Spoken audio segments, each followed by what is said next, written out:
Hello my dear ones. आज इस video में बात करने वाली हूँ चॉइसलेसनेस अवेयरनेस के बारे में, यानी कि ऐसी जागरूकता जहाँ पर हम कुछ भी चुनने की बजाय बस अवेयर रहें, जागरूक रहें। जागरूक रहने का मतलब ये बिल्कुल भी नहीं होता है कि उस वक्त भी हम कुछ अच्छा बुरा मीनिंग देकर बस अवेयर हैं। कभी कभी चॉइसलेसनेस की ज़रूरत होती है, यानी कि ना हम अच्छा कह रहे हैं ना ही हम बुरा कह रहे हैं, बस हम देख रहे हैं, एक विटनेस के रूप में है। आप जानते हैं ना, एक विटनेस यानी कि एक ऐसा पर्सन, एक ऐसी स्टेट हमारे अंदर की जो बस देख रही है, कोई मीनिंग दिए बिना एकदम से न्यूट्रल है। क्योंकि हमें ये समझना होता है कि अच्छे के पीछे बुरा होता है और बुरे के दूसरी साइड अच्छा होता है। एक सिक्के के दो पहलू जैसे होते हैं। जो लोग सुख सुख को अप्रिशिएट करते हैं तो वहाँ पर सुख के पीछे दुख भी होता है, अच्छाई के पीछे बुराई है, दिन के पीछे रात, हर चीज़ यहाँ पर डबल डबल है, एक के विपरीत में दूसरा है। तो जब अवेयरनेस की बात करते हैं और हम चॉइसलेस अवेयरनेस की बात करें तो वहाँ पर मन पर नियंत्रण जल्दी पाया जा सकता है। आप सब जानते ही हैं, जो मन है वो अनुभवों का ढेर है और मन है भी बहुत शक्तिशाली। इसको कंट्रोल करना इतना आसान भी नहीं है। लगातार आपको बहुत प्रैक्टिस करनी पड़ती है और उस प्रैक्टिस के रिज़ल्ट से फिर आप अपने माइंड को काफ़ी हद तक कंट्रोल कर पाते हैं। लेकिन उतनी प्रैक्टिस करना, उतना कंसिस्टेंट रहना कई बार हमारे लिए बहुत मुश्किल हो जाता है। लेकिन क्या करें, कोई दूसरा तरीका भी नहीं है। अब मन ऐसा शक्तिशाली है, अलग अलग हिस्सों से ऐसे ऐसे तर्क निकल कर आते हैं।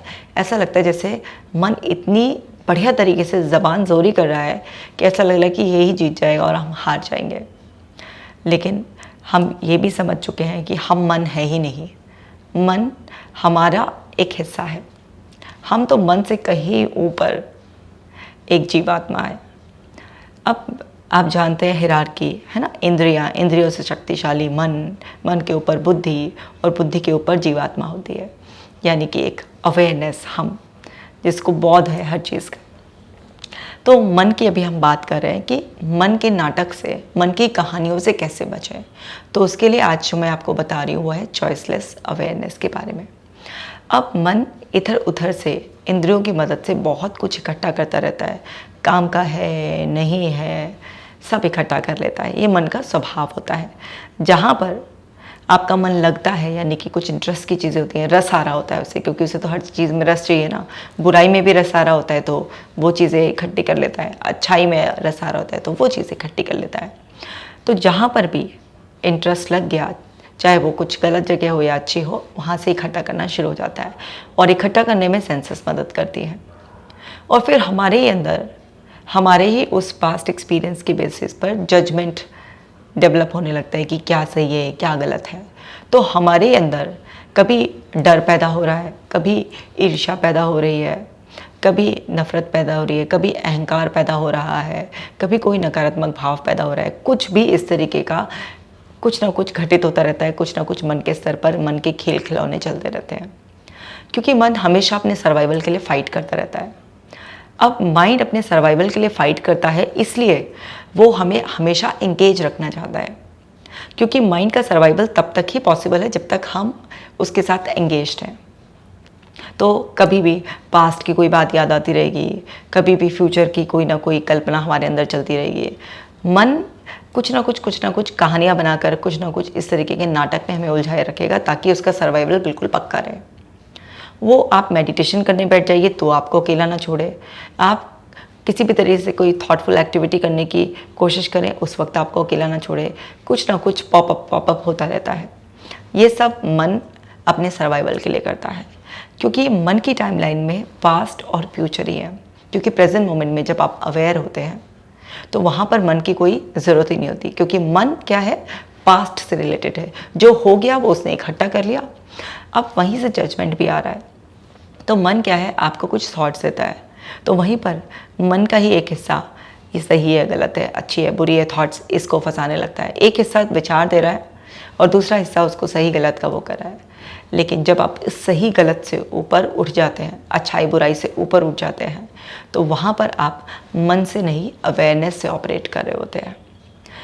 क्योंकि कई बार आपने देखा होगा कि बुद्धि भी, कहते हैं ना, बुद्धि पर भी पर्दे पड़ गए, अक्ल पर इसके बिल्कुल अक्ल घास चरने चली गई, कुछ ऐसे डायलॉग्स आपने ज़रूर सुने होंगे। तो मन का कई बार प्रभाव बुद्धि पर भी पड़ जाता है, कहते हैं ना इसकी बुद्धि भ्रष्ट हो गई है। तो कई बार हमारा विजडम, हमारा ज्ञान भी नाश हो जाता है, क्योंकि मन ऐसे ऐसे तर्क देता है।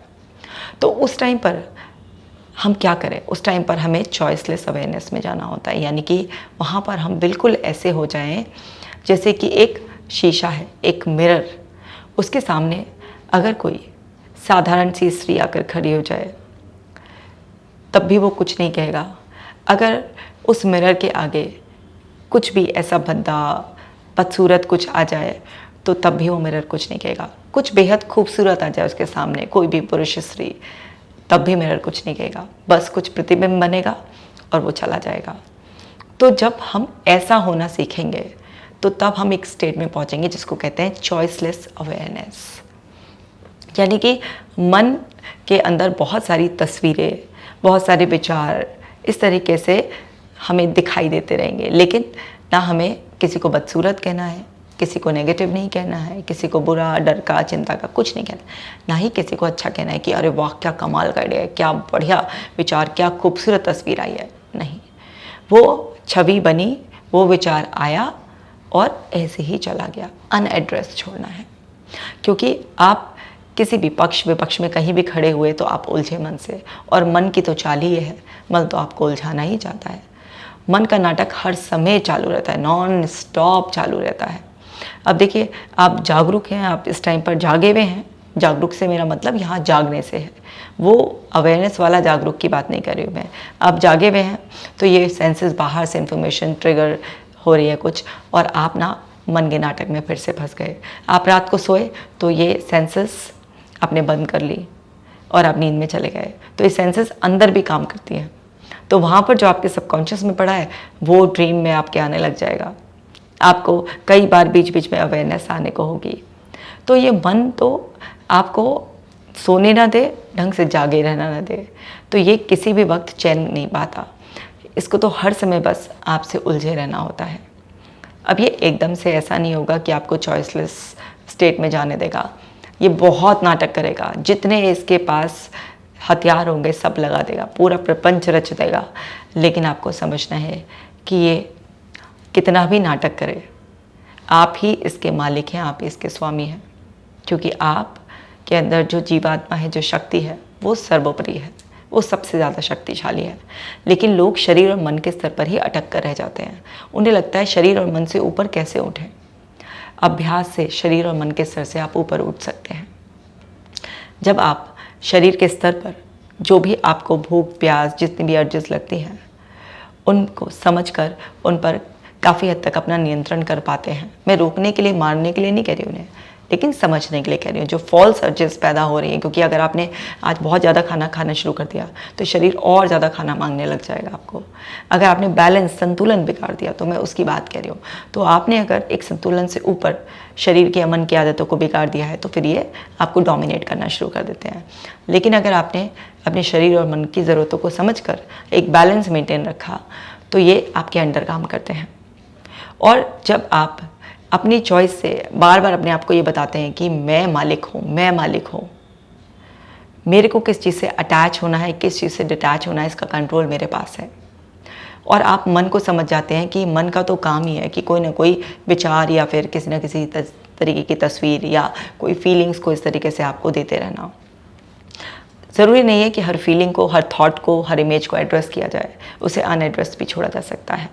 और मन में कोई विचार आने का ये मतलब नहीं है कि यही हो जाएगा, यही होने को है। बिल्कुल, वो सिर्फ संभावनाएं होती हैं, क्योंकि ये मन का काम करने का तरीका होता है कि जो भी इकट्ठा करता है उसे बदल बदल कर आपको कुछ खिचड़ी पकाकर, कुछ कहानियाँ बनाकर पेश करता रहता है। क्योंकि मन हर समय सुरक्षा चाहता है। वो ऐसे भ्रम में रखता है आपको कि जैसे इससे बड़ा सगा कोई है ही नहीं, और हर समय आपको सुरक्षा का झूठा झांसा देकर आपको तरह तरह के विचारों में, तरह तरह के तस्वीरों में उलझा कर रखना चाहता है। जब आप ये समझ जाते हैं कि जब तक आप अपनी अवेयरनेस में, अपनी चॉइस से कोई एक्शन नहीं लेंगे, जब तक कुछ नहीं होने वाला। या और जब आपके कंट्रोल से कोई चीज़ बाहर है तो वो ईश्वर के कंट्रोल में है। तो कुछ चीज़ ऐसी है जो होनी ही होगी, आप कितना भी डर के रह लो, कितना भी आप प्रिकॉशंस ले लो, कितनी भी आप सेफ्टी करके रख लो, वो होगी ही होगी। तो जब आप ऐसे बेफिक्रे हो जाते हैं कि जीवन ईश्वर का दिया हुआ है, जो होना होगा वो तो होकर ही रहेगा, मैं क्यों डरूँ। जैसे कुछ लोगों को ये मन ना मरने का डर दिखाता है। अब मौत तो सभी की आनी है, तो अगर आप इस डर के आगे सिर्फ ये कह देंगे कि ईश्वर आप ही का दिया हुआ जीवन है, कल का लेते आज ले लीजिए, आपके चरणों में मेरा जीवन न्यौछावर है, आपको जब बुलाना होगा अपने पास आप बुला लेना, खुशी खुशी मैं आपके चरणों में आने के लिए तैयार हूँ। तो वहाँ पर मन का नाटक चलेगा नहीं। जो सर्टेन चीज़ें देखिए ना, जो होगी ही होगी, उसके लिए भी मन तरह तरह के विचार देकर, आपको तरह तरह की रीजनिंग देकर, तुम्हारे बाद तुम्हारे बच्चों का क्या होगा, इसका क्या होगा, उसका क्या होगा, ये सब डरा रहा है। लेकिन अगर आपने अवेयरनेस से तो पता है ना कि हमारा ये जो मानव शरीर है ये नाशवान है, एक दिन तो इसका नाश होना ही है, ये तो यहीं रह जाएगा और जीवात्मा फिर जाएगी और फिर नया शरीर ढूंढेगी या ईश्वर धाम जाएगी। तो जब आप इस अवेयरनेस को इस तरीके से रखते हैं अपने अंदर, तो मन के नाटक नहीं चलते हैं। अब लेकिन ज़रूरी नहीं कि हर बार आप यही एक्सप्लेन ही करते रहें। आपने एक बार इस चीज़ को समझ लिया और उस पर विश्वास रखा और आपने ईश्वर पर छोड़ दिया, सारे डरों को ईश्वर को समर्पित कर दिया। क्योंकि बहुत सारी चीज़ों में आप डर कर भी कुछ नहीं कर पाएंगे। जैसे मौत के डर का एग्जाम्पल दे रही हूँ, आप क्या कर पाएंगे इसमें? रोज़ डर डर कर जिएंगे तो क्या आपको मौत नहीं आएगी? कितने भी आप सुरक्षा इंतजाम कर लीजिए, 7 तालों में बंद कर लीजिए, तो क्या आपको मौत नहीं आएगी? सबको आएगी। तो बहुत सारी ऐसी चीज़ें जिसके लिए आपका मन आपको डरा रहा है, या तो ईश्वर को समर्पित कर दीजिए या फिर इस एटीट्यूड के साथ अपने जीवन को जिए कि जो जब होगा वो देखा जाएगा। जो मेरे अंदर सामर्थ्य है उसके हिसाब से मैं हर दिन अपना कर्म बिना किसी फल के की, क्योंकि जब हम किसी भी रिजल्ट में बहुत ज़्यादा अटक जाते हैं, प्रोसेस पर ध्यान नहीं देते हैं, तो हमारे काम तब भी करते हैं। लेकिन बहुत ज़्यादा रिजल्ट पर फोकस ना कर हम सिर्फ प्रोसेस को बहुत अच्छा बनाते हैं, तो उसका रिजल्ट अच्छा ही आने की उम्मीद होती है। और कई बार बहुत अच्छा करने के बाद भी कोई रिजल्ट नहीं मिलता, तो बस इसमें सबसे ज़्यादा जो मन को सुकून देने वाला, समझाने वाला होता है, वो ये होता है कि ईश्वर की ऐसी ही मर्जी होगी और कुछ अच्छा ही होगा। तो इस सबसे अपनी साइकी को पॉजिटिव रखते हुए, समझते हुए, इस अवेयरनेस, इस जागरूकता में रखते हुए, अब कमाल की बात यह है कि ये जागरूकता भी आपको मन के रास्ते से ही रखनी है। इसीलिए मन ज़्यादा नाटक दिखाता है। मन कहता है मेरे बिना तुम कुछ समझ भी नहीं सकते, कुछ अवेयरनेस भी नहीं रख सकते। तो मन कई सारे हिस्सों में बटा हुआ है। तो मन की जड़ इसलिए बनाना चाहता है कि ये जो तुम अवेयरनेस रखने की बात कर रहे हो, इसमें भी तो तुम अपने आप को जो कह रहे हो, उसमें भी तो मेरा ही सहारा ले रहे हो। लेकिन इसका बार बार अभ्यास किया जाता है। भाषा वही रहेगी। कई बार लोग ऐसे सोचते हैं कि अच्छा मन ही हमें विचार दे रहा है, फिर हम मन को समझा रहे हैं, फिर मन को पता नहीं चल जाएगा कि हम ऐसे समझा रहे हैं, उसे इग्नोर कर रहे हैं। बात ही यह है कि जो भी कुछ करना है आपको मन के रास्ते में से गुजर कर ही करना है, और मन फिर से आपको अपने रंग में रंगने की कोशिश करेगा। लेकिन जब आप जागरूकता में मन के रास्ते से गुजरेंगे तो आप अपने आप को मन के नाटक से बचा पाएंगे। जैसे एक सड़क है, अब क्या करें, उसी सड़क पर ही चलना है, वहाँ पर बहुत सारे कंकड़ पत्थर पड़े हुए हैं, गड्ढे हैं, अब चलना उसी पे ही है। लेकिन जब आप जागरूकता में चलेंगे तो क्या है, उन कंकड़ पत्थरों से, उस गड्ढे से अपने आप को बचा कर चलेंगे। तो ऐसा ही है कि हर चीज़ आपको जो भी करनी है अपने जीवन में वो मन के ज़रिए ही करनी है। लेकिन अवेयरनेस से क्या होगा कि आप ना मन के नाटक से अपने आप को बचा पाएंगे। वरना मन तो हद से ज़्यादा कमाल की कहानियाँ बनाने में माहिर है। राई का पहाड़ बनाना अगर कोई सीखे तो इस मन से ही सीखे। तो जो मैं चॉइसलेस अवेयरनेस की बात कर रही हूँ, उसमें हमको बस ये समझना है कि मन कभी आप शीशे की तरह समझ लो या एक सड़क की तरह समझ लो कि जिस पर, जैसे सड़क पर अनेकों लोग जाते हैं ना, हम किसी को मीनिंग नहीं देते हैं, हम बस चले जाते हैं। तो वैसे ही मन भी एक सड़क की तरह है, बहुत सारे विचार आ रहे जा रहे हैं, सबसे उलझने की क्या ज़रूरत है। चलते जाइए। कुछ दिनों तक आप ऐसा अभ्यास करेंगे कि आपके मन में कोई भी विचार आ रहा है, कोई भी तस्वीर बन रही है, कोई भी एहसास में वो आपको घेरने की कोशिश कर रहा है, और आप उस पर रिस्पॉन्स देने की बजाय सिर्फ एक विटनेस, ऑब्जर्वर है। आप देखेंगे सिर्फ मात्र 3 महीने की प्रैक्टिस, 90 दिनों के अंदर आपका मन सिकुड़ना शुरू हो जाएगा। अब ये कोई ऐसी चीज़ नहीं है कि आपको सिकुड़ते हुए ऐसे दिखेगी। सिकुड़ने का मतलब है कि जो उसकी शक्तियाँ हैं धीरे धीरे घटनी शुरू हो जाएंगी। ये जितना हावी होने की कोशिश करता है, जितना नाटक करने की कोशिश करता है, इसके नाटक कम होते चले जाएंगे। लेकिन लगातार अभ्यास से आपको करना पड़ेगा, मतलब निरंतर अभ्यास। प्रैक्टिस ये नहीं है कि एकदम बस अभी आज प्रैक्टिस करियर हो गया, लगातार अभ्यास आपको करना पड़ेगा।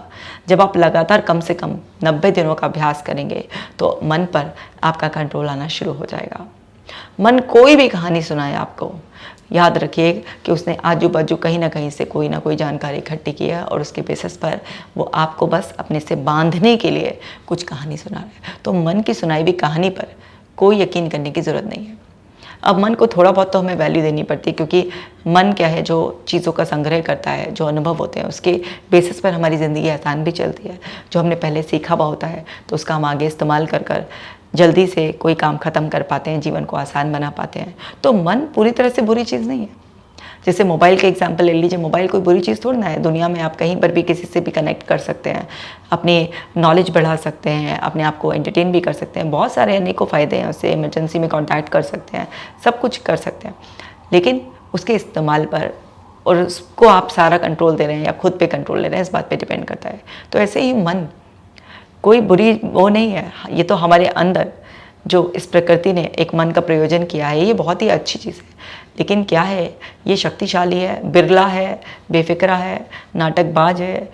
वो बचपन में कहानी सुनते थे हम शेख चिल्ली की, जो अपनी फालतू की कहानियाँ बनाता रहता था, फैंटेसीज, ये कुछ ऐसा, ऐसे कहानियाँ बनाने में मज़ा आता है। तो ये जो मन है ये ऐसा है मस्त मौला, इसको बिल्कुल समझ नहीं है कि कहाँ लगना है कहाँ नहीं है। इसको तो बस जहाँ लग जाए तो लग ही जाए। तो इसको बस काबू में रखना होता है। जैसे एक मान लीजिए घोड़ा है, बिगड़ गया है, तो उस पर घुड़सवार क्या है ना, उस पर काबू करने के लिए लगातार अपने प्रयास से शक्ति का इस्तेमाल कर कर उस पर कुछ देर बैठा रहता है, टिका रहता है, उस काबू करने की कोशिश करता है। और एक बार जब उसे काबू कर लेता है तो फिर वो उसी दिशा में उसे दौड़ाता रहता है जहाँ पर भी वो अपनी दिशा चुनता है। और घोड़ा बहुत आराम से, शालीनता से अपने घुड़सवार को उसकी मंजिल तक लेकर जाता रहता है। तो ये मन भी ऐसे ही बेलगाम घोड़े की तरह हो जाता है। तो उस पर हमें क्या है, हमें पहले तो ये मानना पड़ेगा कि हम ही घुड़सवार हैं, हम ही मालिक हैं। तभी तो हम अपना मालिकाना हक जताएंगे, तभी तो प्रयास करेंगे। और लगातार प्रयास करने से, उसकी लगाम खींचने से, उसका समझ जाने से कि ये इसके नाटक हैं। जैसे मैंने कॉग्निटिव डिस्टॉर्शंस की सीरीज़ बनाई हुई है, तो वो मन के नाटक है, मन इस तरीके से आपको उलझाने की कोशिश करता है। तो ये सब चीज़ें समझ कर आप जब लगातार प्रयास करते रहते हैं तो मन कितना भी शक्तिशाली क्यों ना हो, लेकिन हर शक्तिशाली इंसान को कंट्रोल करने की कुछ ना कुछ तो तरकीब होती है ना। वो तरकीब आप लगाते रहेंगे तो ये कंट्रोल होना शुरू हो जाएगा। दूसरा, जब भी आपका मन आपको इधर उधर भटकाने की कोशिश कर रहा है तो अपने मन को एकाग्र करने के लिए आप सिंपल सी टेक्निक लगाएं। आप सीधे बैठ जाएं। सीधे बैठकर आपको रीढ़ की हड्डी बिल्कुल सीधी रखनी है, अपनी गर्दन को बिल्कुल स्थिर रखना है, सीधा ऐसे देखना है और आपके नाक के इस हिस्से को आपको लगातार देखना है। जब आप नाक के इस हिस्से को लगातार देखते हैं तो क्या है, आप आसपास से एनवायरनमेंट से डिस्कनेक्ट हो जाते हैं और आपका मन कुछ ही मिनटों में धीरे धीरे इधर उधर से जहाँ भटका हुआ होता है डिस्कनेक्ट होकर एक जगह आना शुरू हो जाता है। पहले दिन, दूसरे दिन, तीसरे दिन हो सकता है आपको सफलता न मिले, लेकिन अगर आप लगातार हर दिन अभ्यास करते रहे तो हो सकता है कि 20वें दिन, 30वें दिन, 40वें दिन आपको सफलता मिले। लेकिन जब आप लगातार करेंगे तब आपको सफलता मिलेगी। अब 2-4 दिन करके छोड़ देंगे तो ऐसा कुछ भी नहीं होने वाला है। लेकिन ये ध्यान की सबसे सरल प्रक्रिया है और मन को इधर उधर से डिस्कनेक्ट कर कर एक जगह एकाग्र करने की, कॉन्सेंट्रेशन की, ये बहुत ही पावरफुल एक्सरसाइज है। इसको रोज़ अभ्यास करना चाहिए, तो इससे आपकी कॉन्सेंट्रेशन पावर बहुत बढ़ती है, यानी कि मन का एक नियंत्रण, एक फोकस बढ़ता है। जब मन को एक जगह आप टिकने की ट्रेनिंग दे देते हैं तभी आपका मन प्रेजेंट मोमेंट में आपकी आज्ञा के अनुसार वहाँ पर टिकता है। वहाँ पर फिर सारी चॉइस आपके हाथ में आ जाती है और जो मन के सजेशन है उसके लिए चॉइसलेस अवेयरनेस आपके अंदर डेवलप हो जाती है। यानी कि मुझे जब कुछ करना है तो मेरी चॉइस होनी चाहिए, क्योंकि मैं स्वामी हूँ, मैं मालिक हूँ। लेकिन जब मन कुछ दे रहा है तो तब मेरे पास चॉइसलेस अवेयरनेस होने चाहिए, राइट। तब उस टाइम पर ये नहीं कि मुझे कुछ चुनना ही चुनना है, नहीं, कि अच्छे या बुरे में से मैंने अच्छा चुन लिया, नहीं। उस टाइम पर मेरे को इग्नोर करने का मन है, मैं इग्नोर करूँ, कुछ चुनने का मन है, चुनूँ, मतलब सारा कंट्रोल मेरे पास होना चाहिए। क्योंकि अगर आप मन के सजेशंस में से भी हर बार छांट के अच्छा चुनते रहते हैं तो भी मन आपको उलझा के रखता है। तो स्वामी वही है जब अगर किसी, मान लीजिए आप बॉस है और आपके किसी एम्प्लॉय ने कुछ बोला, तो उस टाइम अगर आपको लगता है कि जवाब नहीं देना है तो आप वहाँ कुछ भी नहीं, आप चुप हैं। तो बिल्कुल ऐसा ही हमें मालिकाना हक अपने पास लेना है इस माइंड के ऊपर। तो उसके लिए हमें अपने आप को इस चीज़ के लिए प्रिपेयर करना है। याद रखिए कि आप मन के पक्ष और विपक्ष कहीं पर भी खड़े हो गए, वहीं पर फंसे। जहाँ आपने किसी चीज़ को अप्रिशिएट किया वहाँ भी मन ने उलझाया आपको, जहाँ आपने किसी चीज़ को क्रिटिसाइज़ किया, रिजेक्ट किया, वहाँ पर भी मन ने आपको उलझाया। तो मन कई बार क्या होता है, नेगेटिव में नहीं, आपको पॉजिटिव में उलझा कर रखना चाहता है। वो चाहता है बस मेरे साथ ही रहो, मेरे से दूर मत जाओ। तो मन में कि अगर आप पॉजिटिव में भी उलझ के रहेंगे तब भी आप प्रेजेंट मोमेंट को मिस कर देंगे। तो यहाँ पर मैं बात कह रही हूँ कि आपको उससे अटैच ही नहीं रहना है।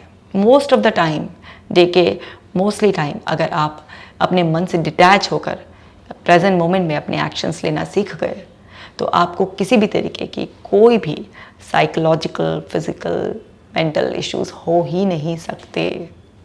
आप कर तो देखिए, आप 90 डेज़ का रिलीजियसली एक्सपेरिमेंट कर देखिए, आपको इतनी खास अनुभूति होगी, इतना अच्छा महसूस होगा आपको लगेगा कि क्या लाइफ का कंट्रोल आ गया है, क्या ज़िंदगी जीने में मज़ा आ गया है। उम्मीद करती हूँ कि बहुत अच्छी तरीके से इसको ज़रूर ट्राई करेंगे। एटलीस्ट 90 डेज़ के लिए करना है। कुछ लोगों को उससे भी ज़्यादा समय लग जाता है, लोगों को 6-6 महीने, साल भर भी लग जाता है इस प्रैक्टिस के लिए। लेकिन अगर आप कंसिस्टेंट रहेंगे तो वही दिन देखना, तभी आपको नसीब हो पाएगा कि हाँ चलो 6 महीने बाद, 8 महीने बाद, साल भर बाद वो दिन आपको देखना नसीब हुआ कि अब आपका कंट्रोल आ रहा है। लेकिन अगर आप कुछ दिन करके छोड़ देंगे तो आपको वो दिन देखना कभी नसीब ही नहीं होगा। तो इसलिए रिजल्ट की परवाह किए बिना कि कितने दिनों में आएगा, सिर्फ एफर्ट्स डालिए हर दिन बेस्ट। अगर आप हर दिन बेस्ट एफर्ट्स डालेंगे तो भले ही 2 महीने बाद आएगा रिजल्ट, आएगा ज़रूर। लेकिन अगर आपने प्रयास ही नहीं करा तो एक बात तो पक्की हो गई कि रिजल्ट कभी भी नहीं आएगा। तो प्रोसेस पर ध्यान दीजिए और बन जाइए अपने इस मन के मालिक, और मन को गुलाम बना कर रखने में अद्भुत ही मज़ा है। तो माय डियर वंस, इसकी प्रैक्टिस ज़रूर करनी है। ये वीडियो सबके साथ शेयर कीजिए ताकि हम सब अपने मन के मालिक बनकर इस पर राज करते हुए खुशहाली से ज़िंदगी जिए। आप अपना खास ख्याल रखिएगा। मैं मिलूंगी आपसे नेक्स्ट वीडियो में।